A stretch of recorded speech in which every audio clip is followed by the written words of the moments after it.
ஆண்டவரும் இரட்சகருமாகிய இயேசு கிறிஸ்துவின் ஒப்பற்ற நாமத்தில் உங்களை அவருக்கு அன்பின் வாழ்த்துக்கள். இன்றைய தேவ வார்த்தைக்கு தேவ பிள்ளைகளாகிய உங்களை அன்போடு கூட வாழ்த்தி வரவேற்கிறேன். இந்த செப்டம்பர் மாதத்தின் இந்த முதல் நாளிலே பரலோகத்தின் தேவனாகிய கர்த்தர் நமக்கு வைத்திருக்கக்கூடிய அவருடைய வேத வார்த்தையை நாம் இந்த நாளிலே ஜெபத்தோடு கூட தியானிப்போம். ஆண்டவருடைய சமூகத்திலே தேவ வார்த்தைக்காய் காத்திருந்த பொழுது பரிசுத்த ஆவியானவர் என்னுடைய இருதயத்தில் வைத்த ஒரு வேத வார்த்தை யோபுவின் புத்தகம் 9வது அதிகாரம் 15வது வேத வார்த்தை.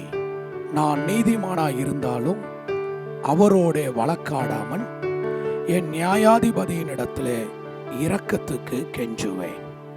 ஆண்டவருடைய பரிசுத்த நாமத்திற்கு மகிமை உண்டாகட்டும். ஆண்டவருடைய வார்த்தை சொல்லுகிறது, நான் அவரோடே வழக்காடாமல் என் நியாயாதிபதியின் இடத்துல நான் கெஞ்சுவேன். யோபு என்கின்ற தேவ மனிதன் ஆண்டவருடைய சமூகத்திலே ஆண்டவரை குறித்து அவன் சொல்லக்கூடிய ஒரு வார்த்தை, நான் நீதிமானாய் இருந்தாலும். யோபுவை குறித்து ஆண்டவருடைய வார்த்தை சொல்லுகிறது, அவன் நீதிமான் என்று சொல்லி ஆண்டவருடைய வார்த்தை சொல்லுகிறது. அதே வார்த்தையை யோபு சொல்லுகிறான், நான் நீதிமானாய் இருந்தாலும் நான் அவரோடு வழக்காடாமல் நியாயாதிபதியின் இடத்திலே இரக்கத்துக்காக கெஞ்சுவேன். ஆண்டவருடைய பரிசுத்த நாமத்துக்கு மகிமை உண்டாகட்டும். யோபு வழக்காட வேண்டுமானால் தன்னுடைய காரியத்தை தேவனிடத்திலே வழக்காடி இருக்கலாம்.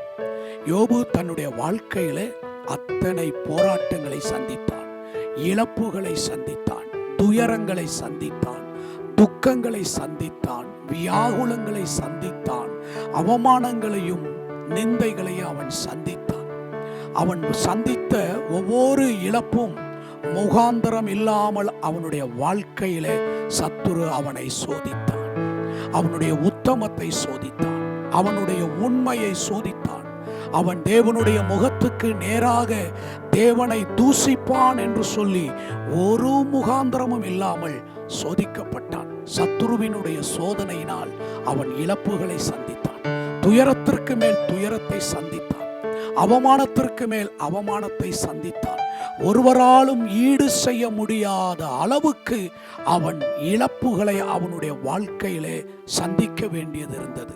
முகாந்திரம் ஒன்றுமே இல்லை. அவன் இழந்ததற்கு, அவன் வேதனைப்பட்டதற்கு, அவன் நெருக்கப்பட்டதற்கு, அவன் துயரப்பட்டதற்கு முகாந்திரம் ஒன்றுமே இல்லாமல் இருந்தது. அவனைப் போல உத்தமன் இல்லை என்று ஆண்டவருடைய வார்த்தை சொல்லுகிறது.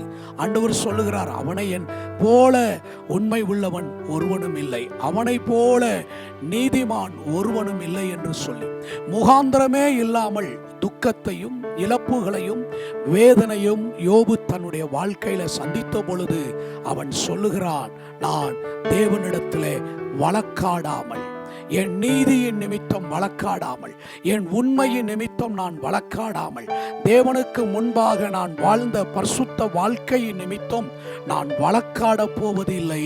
நான் வழக்காடாமல் என் நியாயாதிபதியினிடத்திலே இரக்கத்துக்காக கெஞ்சுவேன் என்று சொல்லி இன்றைக்கு நம்முடைய வாழ்க்கையில கூட முகாந்திரம் இல்லாமல் இழப்புகள் வந்தாலும், அல்லது முகாந்திரத்தின் நிமித்தம் இழப்புகளையும் அவமானங்களையும் துயரங்களையும் நிந்தைகளையும் நாம் சந்தித்தால், ஆண்டவருடைய சமூகத்திலே நான் இப்படி ஒரு வாழ்க்கை வாழ்ந்தேனே, நான் இப்படி ஊழியம் செய்தேனே, நான் இப்படிப்பட்ட ஒரு பரிசுத்த வாழ்க்கை வாழ்ந்திருக்கும் பொழுது ஏன் என்னுடைய வாழ்க்கையிலே இந்த இழப்புகள் வந்தது, நிந்தைகள் வந்தது, போராட்டங்கள் வந்தது என்று சொல்லி நாம் அநேக நேரம் ஆண்டவரிடத்தில் நம்முடைய நீதியை எடுத்து வைக்கிறோம், நம்முடைய உண்மையை எடுத்து வைக்கிறோம், நம்முடைய பிரயாசத்தை எடுத்து வைக்கிறோம்.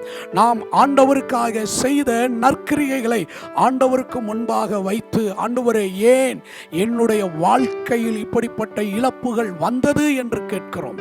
ஆனால் தேவ மனிதனாகிய யோபு சொல்லுகிறான், நான் நீதிமானாய் இருந்தாலும் தேவனிடத்தில் வழக்காடாமல் என் நியாயாதிபதியினிடத்திலே அவருடைய இரக்கத்துக்காக கெஞ்சுவேன் என்று சொல்லி, நம்முடைய நீதியெல்லாம் அழுக்கான கந்தை என்று ஆண்டவருடைய வார்த்தை சொல்லுகிறது. நம்முடைய நீதியின்படி அல்ல, தேவனுடைய இரக்கத்தின்படி நாம் வாழ நம்ம இன்றைக்கு ஒப்பு கொடுப்போம். நாம் இழந்திருக்கலாம், கடந்த காலங்களிலே இழப்புகளை சந்தித்திருக்கலாம், துயரங்களை சந்தித்திருக்கலாம், பலவிதமான இன்னல்கள் இடுக்கண்கள் வழியாக கடந்து சென்றிருக்கலாம், நஷ்டங்களை சந்தித்திருக்கலாம். ஆனால் நாம் தேவனிடத்தில் வழக்காடாமல் தேவனுடைய இரக்கத்திற்காக கெஞ்சுவோம். தேவன் இரக்கம் உள்ளவர். தேவனே, உம்முடைய இரக்கம் என்னை சந்திக்கட்டும் என்று நம்மை அர்ப்பணிப்போம். தேவனிடத்தில் ஏன், எதற்கு, எப்படி என்று கேள்விகளை அடுக்கிக் கொண்டு போகாமல், அன்றைக்கு அந்த ஆயக்காரனை போல என்மேல் கிருபையாயிரும் என்று சொல்லி தேவனுடைய கிருபைக்கு இந்த நாட்களில் காத்திருப்போம். நம்மை தேவ சமூகத்திலே தாழ்த்துவோம். தேவ சமூகத்திலே நம்மை அர்ப்பணிப்போம். நாம் வழக்காடாமல் தேவனாகிய கர்த்தரிடத்திலே அவருடைய இரக்கத்திற்கு காத்திருப்போம். முடிவில்லாத இரக்கம்.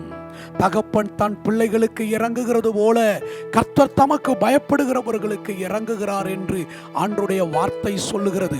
யோபுவின் வாழ்க்கையிலே புயல் அடித்தாலும், நிந்தைகள் வந்தாலும், இழப்புகளை அவன் சந்தித்தாலும், அவனுடைய சிறையிருப்பை ஒரு குறிப்பிட்ட காலத்திற்கு பின்பு, குறிப்பிட்ட நாட்களுக்கு பின்பு அவனுடைய சிறையிருப்பு திருப்பப்பட்டது. அவனுடைய நிந்தை மாற்றப்பட்டது. அவனுடைய துயரம் மாற்றப்பட்டது. அவன் இழந்து போன அத்தனையையும் இரட்டத்தனையாக ஆண்டவரிடத்தில் இருந்து திரும்ப பெற்றுக்கொண்டான். சிறையிருப்பின் நாட்கள் முடியும் பொழுது அவனுடைய மகிமை அவனுக்குள் வந்தது. அவனுடைய முக கலை அவனிடத்தில் வந்தது.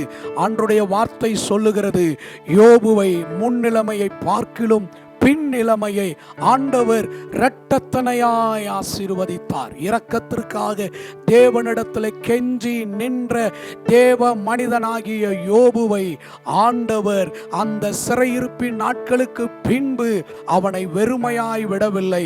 அவன் இழந்து போன அத்தனையையும் ஆண்டவர் அவனுக்கு திரும்ப தந்தருளினார். காரணம் என்ன?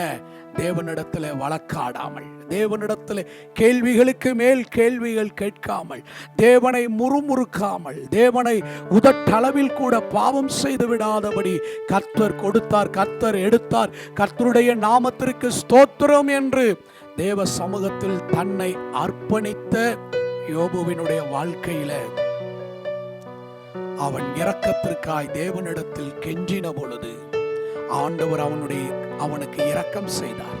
அந்த இரக்கத்தினுடைய பிரதிபலிப்பு தான் யோபு இழந்து போன அத்தனையையும் இரட்டத்தனையாய் திரும்ப பெற்றுக்கொண்டான். 2 மடங்கு அவன் திரும்ப பெற்றுக்கொண்டான். இன்றைக்கு தேவ பிள்ளையே, கர்த்தருடைய நாமத்தில் உங்களுக்கு நான் ஒரு ஆலோசனை சொல்லுகிறேன். கடந்த காலங்களில் இழந்திருக்கலாம், இழப்புகளை சந்தித்திருக்கலாம், சிறையிருப்புகளை சந்தித்திருக்கலாம், அவமானங்களை சந்தித்திருக்கலாம், முகாந்திரமே இல்லாமல், காரணமே இல்லாமல் நீங்கள் வாதிக்கப்பட்டிருக்கலாம். ஆனால் இன்றைக்கு தேவனிடத்தில் அடுக்கடுக்காக ஏன், எதற்கு, எப்படி, ஏன் என்ற கேள்விகள் கேட்காமல் ஆண்டவருடைய இரக்கத்துக்காக கெஞ்சுங்கள்.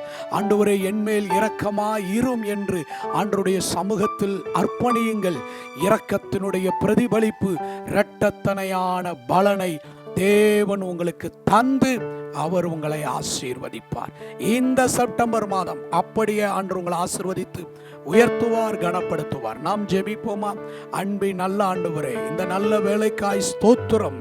நான் நீதிமானாய் இருந்தாலும் வழக்காடாமல் என் நியாயாதிபதியின் இடத்துல இரக்கத்துக்காக கெஞ்சுவேன் என்ற தேவ வார்த்தையின்படி ஆண்டவரே, நாங்கள் உம்மிடத்தில் வழக்காடாமல், உம்மோடு வழக்காட போனால் நீர் நீதி உள்ளவராம் என்று உம்முடைய வார்த்தை சொல்லுகிறது. உம்மிடத்தில் வழக்காடாமல் உம்முடைய இரக்கத்திற்காக நாங்கள் கெஞ்சி நிற்கிறோம். உம்முடைய இரக்கம் எங்களை சந்திக்கட்டும். உம்முடைய இரக்கம் எங்களுக்கு கிடைத்தருளட்டும்.